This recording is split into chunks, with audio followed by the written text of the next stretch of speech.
Okay, so the left-hand one here, Katie, is going to be your before movement, okay? We put that green line there down to the middle part of your body, as you can see.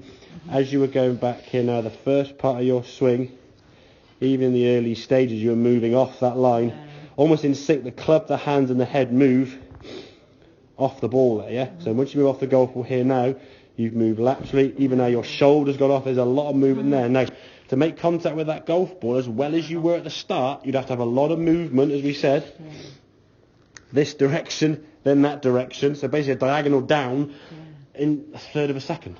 It's going to be very difficult to combine that with any kind of consistency. It'd be like trying to hammer a nail into a bit of wood, starting off away from the nail and trying to come back into it. Yes, if you did it enough, you'd probably get some kind of contact, but the wall would be covered in hammer wall marks, okay? Rather than a kind of more dum-dum-dum consistent position, okay? As you come back to the ball here now, you can see sort of trying to, the down bit starts coming in, but the head, when you come to it, the golf ball, that club now swung past the golf ball. We can see your head here hasn't got anywhere near back to that green line. Club swings through, then you get on the green line, but the club's kind of, where your hands are here, the club's disappeared out the screen.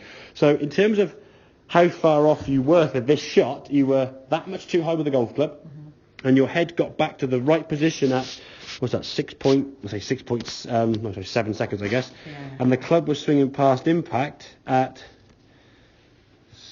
6.8 seconds. It was like split second. There's not much to be from where you were to like the club being here. You got your head back into the right position, like tenth of a second or two tenths of a second late. Not a lot, is it really? And when you think, but the difference between the shot there was a missed golf ball and the ball goes nowhere, or a ball goes 60 yards dead straight.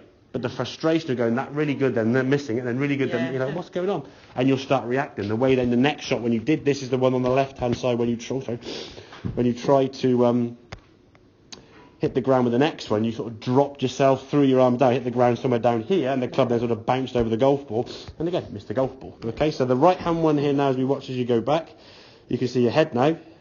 Your hands are going back there. No real movement there. Okay? A little bit towards the end, but for 3/4 of that backswing, you're staying on that green line, and it's only when you start turning your shoulders a little bit more, which has allowed a little bit of head movement, but your left side of your head, your face, should we say, is actually on that green line still. It would still be if there was a circle there. You'd be in that, exactly, 100%. So then as you come back to the golf ball, you can see now, you only have to move a small little amount. Your head's back in the middle of that green line now, okay? As you come to the golf ball, your head's there for a good strike of the ball, as we can see.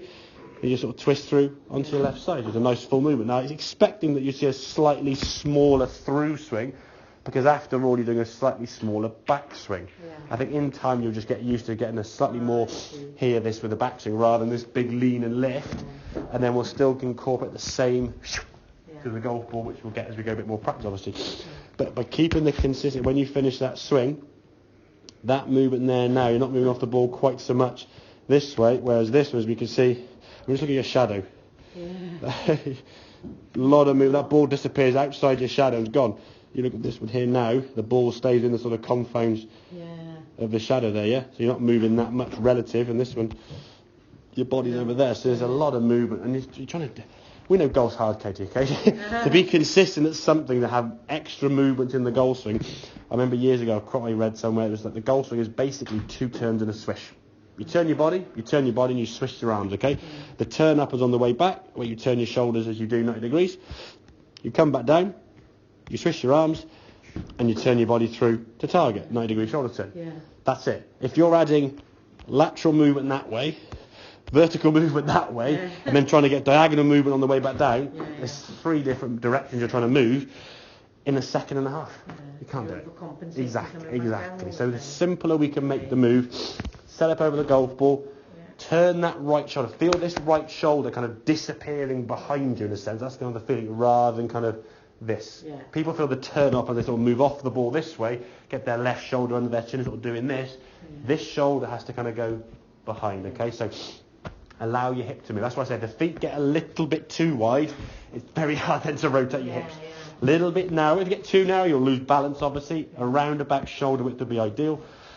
Hip moves, shoulder moves, get that body moving in a bit. I say a little bit of head movement is fine, okay? Hasn't got to be perfectly dead centre staying there, but a little bit of wobble either way is okay, acceptable. When it's moving, potentially almost a foot, if not more, to come back consistently is going to be very tough. Okay, does that make sense? Yeah. Good stuff. A few more then to get that sort of in practice now, okay?